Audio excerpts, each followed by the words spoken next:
यानंतर मुंबईतनं एक मोठी बातमी आहे। मुंबईकरांना पुन्हा एकदा पूल बंदीचा सामना करावा लागेल। सायन धारावी वांद्रे माहीम या परिसराला जोडणारा सायन रेल्वे स्थानकावरचा तब्बल 110 वर्ष जुना पूल लवकरच पाडला जाईल। रेल्वेकडनं 5व्या आणि 6व्या मार्गिकेच्या कामासाठी सध्याचा पूल पाडून नवीन पूल उभारण्याचा प्रस्ताव आहे।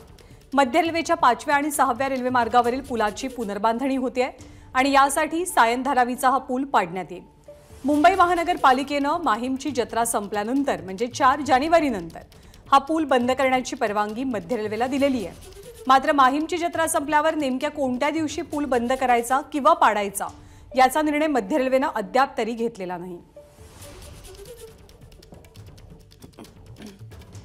मुंबईकरांना पुन्हा एकदा पूल बंदीचा सामना करावा लागणार आहे, कारण सध्या ज्या ठिकाणावर मी उभी आहे हे ठिकाण आहे सायन धारावी बांद्रा माहीम या संपूर्ण परिसराला जोडणारा अत्यंत महत्त्वाचा रेल्वेचा ओव्हरब्रिज। तुम्ही बघताय सायन स्टेशन आणि सायन स्टेशनच्या वर या रेल्वेच्या रुळांच्या वरून जाणारा हा रेल्वेचा ओव्हरहेड ब्रिज। हा सायनच्या संपूर्ण परिसराला धारावीशी तर जोडतोच, मात्र त्यासोबतच पूर्व द्रुतगती मार्गाला पश्चिम उपनगरांशी जोडणारा एक महत्त्वाचा दुवा म्हणून हा पूल ओळखला जातो। मात्र 110 वर्ष जुना असणारा हा पूल आता लवकरच पाडला जाणार आहे, ते म्हणजे मध्य रेल्वेच्या एका महत्त्वाकांक्षी कामासाठी, एका महत्त्वाकांक्षी प्रकल्पासाठी। हा प्रकल्प आहे 5व्या आणि 6व्या मार्गिकेचं विस्तारीकरण लवकरच होणार आहे आणि या 5व्या आणि 6व्या मार्गिकेच्या कामासाठी हा रेल्वेचा ओव्हरब्रिज हा तोडावा लागणार आहे, कारण मध्य रेल्वेला तेवढी मोठी जागाही अपेक्षित आहे।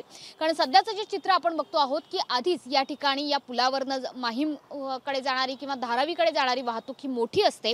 मात्र जर हा पूल पाडला गेला तर पर्यायी वाहतुकीचे 3 मार्ग हे उपलब्ध करून देण्यात आलेले आहेत। यामध्ये कुर्ला मार्गे सांताक्रूज चेंबूर लिंक रोडने पूर्व द्रुतगती मार्गाकडून आपल्याला पश्चिम उपनगरांकडे जाता येईल।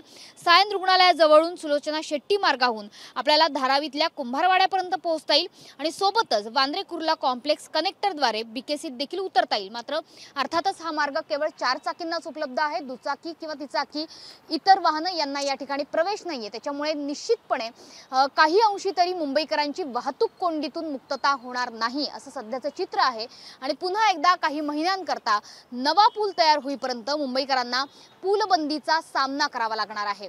त्यामुळे पश्चिम उपनगरांना पूर्व उपनगरांशी जोडणारा, विशेषतः पूर्व द्रुतगती मार्गाला जोडणारा हा महत्त्वाचा कनेक्टर आता अनेक दिवसांकरता ठप्प होणार आहे, याची देखील मुंबईकरांनी तयारी ठेवायची आहे। त्यामुळे येणाऱ्या काही दिवसात पूर्व उपनगरातून जर तुम्हाला पश्चिमेकडे जायचं असेल तर मोठी वाहतूक कोंडी आणि सोबतच एक मोठी चक्कर मारून जावी लागणार, याची मानसिक तयारी आता मुंबईकरांना ठेवावी लागणार आहे। कॅमेरामन अजित शिवतरकर सह मनश्री पाठक, एबीपी माझा, मुंबई।